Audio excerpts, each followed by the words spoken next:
Hello மக்களே! இன்னைக்கு பார்த்தீங்கன்னா, 1 கிலோ சிக்கன் பிரியாணி எப்படி சிம்பிளா செய்றதுன்றது தான் இந்த வீடியோ ஃபுல்லா பார்க்க போறோம்.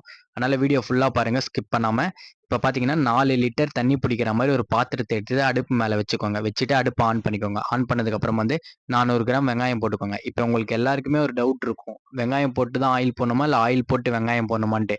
அப்படி எதுவுமே கிடையாது. நீங்க ஆயில் போட்டு வெங்காயம் போடலாம். வெங்காயம் போட்டா ஆயில் போடலாம். ஒண்ணும் ப்ராப்ளம் இல்ல. 200 எம்எல் ஆயில் ஆட் பண்ணிக்கோங்க. 200 எம்எல் ஆயில் ஆட் பண்ணதுக்கு அப்புறமா பட்டை, கிராம்பு, ஏலக்காய் எல்லாமே ஒரு கிராம் ஆட் பண்ணிக்கோங்க. ஈச் 1 கிராம் ஆட் பண்ணதுக்கப்புறம் நல்லா வதக்குங்க. நல்லா வந்து கிண்டி விடுங்க. நீங்க வந்து சும்மா வந்து கிண்டிக்கிட்டே இருந்தீங்கன்னா வந்து உங்களுக்கு அந்த ப்ரவுன் கலர் சீக்கிரமா ஆகாது. அதனால வந்து எண்ணெய்லாம் ஆறி போயிடும். அதை நீங்க மீடியம் ஃப்ளேம்ல வச்சுட்டு சும்மா கீழ அடி பிடிக்கிற மாரி இருந்தா மட்டும் கிண்டி விடுங்க. மத்தபடி நீங்க அப்படியே விட்டுருங்க. அது சீக்கிரமா வந்து வந்துரும். நல்லா வந்து கோல்டன் ப்ரவுன் கலர் ஆகணும். அதே மாரி ரொம்பவும் டார்க் ஆயிடுச்சுன்னா பிரியாணி நல்லா இருக்காது சாப்பிடுறதுக்கு. அதனால வந்து கோல்டன் செமி ப்ரவுன் மாரி ஆவணும். அது இந்த மாரி பார்த்தீங்கன்னா, செமி ப்ரவுன் மாரி. எல்லா வெங்காயமும் ஆகும்ன்னு சொல்ல முடியாது. பாதி வெங்காயம் ஆகும். இந்த மாரி செமி ப்ரவுன் ஆனதுக்கப்புறம், பூண்டு எடுத்துக்கோங்க. பூண்டு வந்து ஒரு 100 கிராம் ஆட் பண்ணிக்கோங்க அதுல.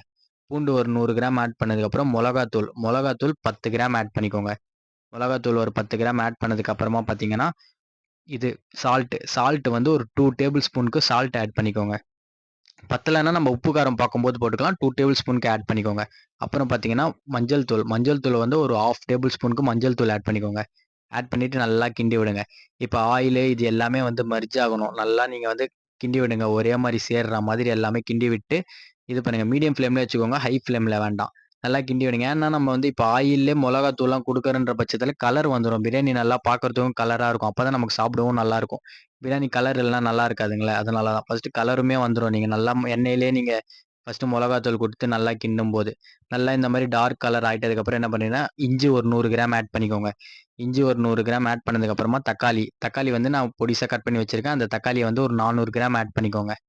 தக்காளி 400 கிராம் ஆட் பண்ணதுக்கப்புறமா பார்த்தீங்கன்னா, புதினா ஒரு 1/4 கட்டு, கொத்தமல்லி ஒரு 1/4 கட்டு. புதினா 1/4 கட்டு, கொத்தமல்லி 1/4 கட்டு ஆட் பண்ணிக்கோங்க. ஆட் பண்ணிட்டு தயிர் வந்து தயிர் ஒரு 200 எம்எல் ஆட் பண்ணிக்கோங்க. கர்ட் வந்து ஒரு 200 எம்எல் ஆட் பண்ணதுக்கப்புறமா வந்து இது நம்ப பச்சை மொளகா இருக்குல்ல, பச்சை மொளகா வந்து காம்ப கிள்ளிட்டு ஒரு 6 பச்சை மொளகான்ற மாரி கணக்கு எடுத்து போட்டுக்கோங்க. 1 கிலோவுக்கு 6 பச்சை மொளகா போதும். போட்டு அப்புறம் ரொம்பவும் காரம் ஆயிடுச்சுனாலும் சாப்பிட முடியாது. அதனால 1 கிலோவுக்கு 6 பச்சை மொளகா போட்டு நல்லா கிண்டி விடுங்க. தக்காளி வந்து நல்லா உடையணும். தக்காளி உடையணும் மீன்ஸ் தக்காளி வந்து நல்லா மசியணும். தக்காளி நல்லா மசிஞ்சு இந்த மாரி சைடுல ஆயில் மாதிரி வரும். உங்களுக்கு பார்த்தாலே தெரியும். நீங்க அப்படியே கொஞ்ச நேரம் கீழ அடி பிடிக்கிற மாரி இருந்தா அப்படியே கிண்டி விட்டே இருங்க பொறுமையா. கிண்டி விட்டே இருந்தீங்கன்னா, உங்க தக்காளி நல்லா மசிஞ்சு, இந்த மசாலா கூட நல்லா எல்லாமே ஒண்ணு சேர்ந்து இந்த மாரி தண்ணி வெளிய விட்ற தண்ணி அதான் தண்ணி மீன்ஸ் இந்த ஆயில் ரெட் கலர்ல ஒரு மாரி ஆயில் வரும். இந்த தக்காளியில இருந்து. தக்காளி நல்லா மசிஞ்சுச்சுன்னா, ஒரு மாரி ஆயில் மாதிரி வரும்.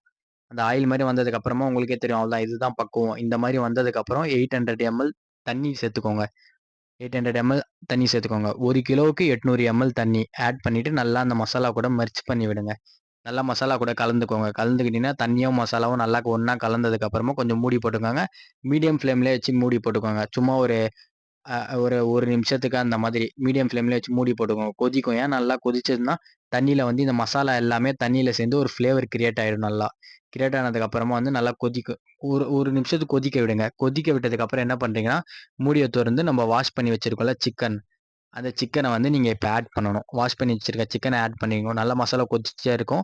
நீங்க சிக்கன ஆட் பண்ணிட்டு, அப்புறம் என்ன பண்றீங்கன்னா, லெமன் வந்து ஒரு ஒரு முழு லெமன வந்து நான் கட் பண்ணி அதுலேருந்து ஜூஸ் எடுத்துட்டேன். லெமன் ஜூஸ் வந்து 1 ஆட் பண்ணிக்கோங்க அவ்வளதான். ஆட் பண்ணிட்டு நல்லா கிண்டி விட்டுருங்க. கிண்டி விட்டு நீங்க வந்து மூடிய போட்டு லோ ஃப்ளேம்ல வச்சு மூடிய போட்டு கொதிக்கட்டும். ஒரு 2 நிமிஷத்துக்கு கொதிக்கட்டும். நீங்க மூடிய போட்டு அப்படியே விட்டுருங்க. லோ ஃப்ளேம்லயே கொதிக்கட்டும். ஹை ஃப்ளேம்ல கொதிச்சா கறிலாம் அப்புறம் உடைஞ்சிரும். நமக்கு பிரியாணில கறி முழுசா வராது. அதனால மூடி விட்டுருங்க. அப்புறம் சைட்லயே பார்த்தீங்கன்னா, நம்ம வந்து ஒரு ஒரு பாத்திரத்தில 3 லிட்டர் தண்ணி ஊத்தி வச்சிருக்கோம். ஏன்னா 1 கிலோ அரிசிக்கு வந்து 3 லிட்டர். இது நம்ம வடி பிரியாணி செய்ய போறோம்ல அதனால. அதில ஒரு 3 டேபிள் ஸ்பூனுக்கு உப்பு போட்டுக்கோங்க.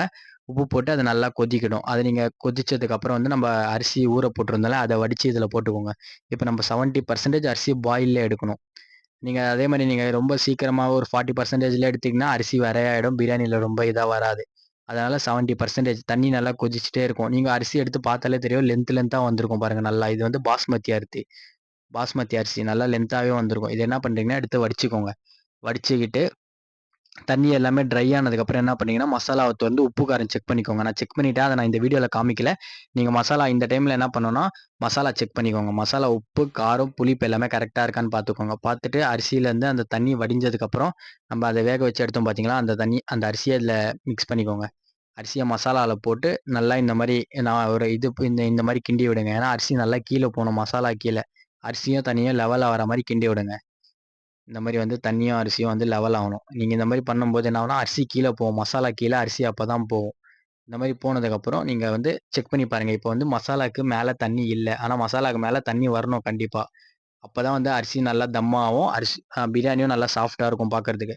இப்ப தண்ணி பத்தாதனால நான் என்ன பண்றேன்னா, வடிச்சு வச்சிருந்தேன்ல, அந்த தண்ணிய ஆட் பண்ணிக்கிறேன் இதுக்கு மேல. இதே மாரி நீங்க அந்த வடிச்ச தண்ணிய தூக்கி போட்டுறக்கூடாது. அந்த வடிச்ச தண்ணிய வந்து இது மேல ஆட் பண்ணிக்கிட்டு, இப்ப பார்த்தீங்களா, அரிசியும், இந்த தண்ணியும் லெவலா இருக்கு பாருங்க. அரிசிக்கு மேல உங்களுக்கு தண்ணி தெரியுதா? பார்த்தாலே தெரியும். அங்க பாருங்க பபிள்ஸா கொதிச்சிட்டு இருக்கு. அந்த மாரி லெவலா ஆனதுக்கப்புறம் மூடி போட்டுருங்க. மூடி போட்டு நீங்க வடிச்சு வச்சிருக்கீங்கல்ல, அந்த பாத்திரத்த எடுத்து அந்த சுட தண்ணி பாத்திரத்த எடுத்து மேல வச்சுருங்க. மேல வச்சுட்டு மேல வச்சுட்டு நான் இப்ப எதுக்கு இங்க வெங்காயம் வைக்கிறேன், மேல வச்சுட்டு தம் போட்டுறலாம். அவ்வளோதான் மூடி போட்டு மேல வச்சுருங்க. இப்ப நான் இங்க எதுக்கு பச்சை மொளகா வைக்கிறேன்னு பார்த்தீங்கன்னா, இப்போ வந்து இது வந்து பெரிய அடுப்பு இது. நீங்க வீட்ல செஞ்ச கேஸ்னா ஓகே. இப்ப இது ஹை ஃப்ளேம் இது நேரா அதில அடிச்சதுன்னா தீஞ்சு போயிரும். அதனால ஏன்னா ஹை ஃப்ளேம்னால ஸ்ட்ரெயிட்டா அடிக்கும். இப்ப நான் மொளகா வைக்கும்போது என்ன ஆகும்னா, இது படர்ந்து இந்த மாரி சைட்ல ஃபுல்லா அடிக்கும். அதனால தான் மொளகா வைக்கிறது. அவ்வளதான். அது என்ன பண்ணீங்கன்னா, ஸ்பீடா வைங்க. ஒரு 2, 3 மினிட்ஸ்க்கு நல்லா ஸ்பீடா வச்சீங்கன்னா, சைட்லேருந்து ஆவி வரும். ஆவி வந்ததுக்கப்புறம் என்ன பண்ணுவீங்கன்னா, ஆஃப் பண்ணி ஒரு 20 மினிட்ஸ்க்கு விட்டு அப்புறம் தொறந்து பார்த்தீங்கன்னா, பிரியாணி ரெடி ஆயிடும். இதோ பாருங்க எப்படி இருக்கு பாருங்க பிரியாணி நல்லா கலர்ஃபுல்லா இருக்கு. அதே மாரி சாஃப்ட்டாவும் நல்லா உதிரியாவும் வந்திருக்கு. நல்லா தம்மும் ஆயிருக்கு அதே மாரி. நாங்க சிக்கன் பீஸுமே நல்லா சாஃப்ட்டாவே வந்திருக்கு. இதே மாரி நீங்களும் உங்க வீட்ல செஞ்சு பாருங்க. எவ்வளோ உதிரியாவே இருக்கு பாருங்க. இதே மாரி நீங்களும் உங்க வீட்ல செய்யுங்க. எப்படி நீங்க ஒரு கல்யாணத்துல சாப்பிடுவீங்களோ, அந்த அளவுக்கு இருக்கும். இதே மாரியே நான் நெக்ஸ்ட் வீடியோல 65 எப்படி செய்றதுன்றத பார்க்கலாம். இதே மாரி பார்த்தீங்கன்னா, நம்ம வீடியோல அடிக்கடி நம்ம சேனல்ல வீடியோ வந்துகிட்டே இருக்கும். ஃபுட் ரிலேட்டட் வீடியோ தான் வரும். சப்ஸ்கிரைப் பண்ணிக்கோங்க.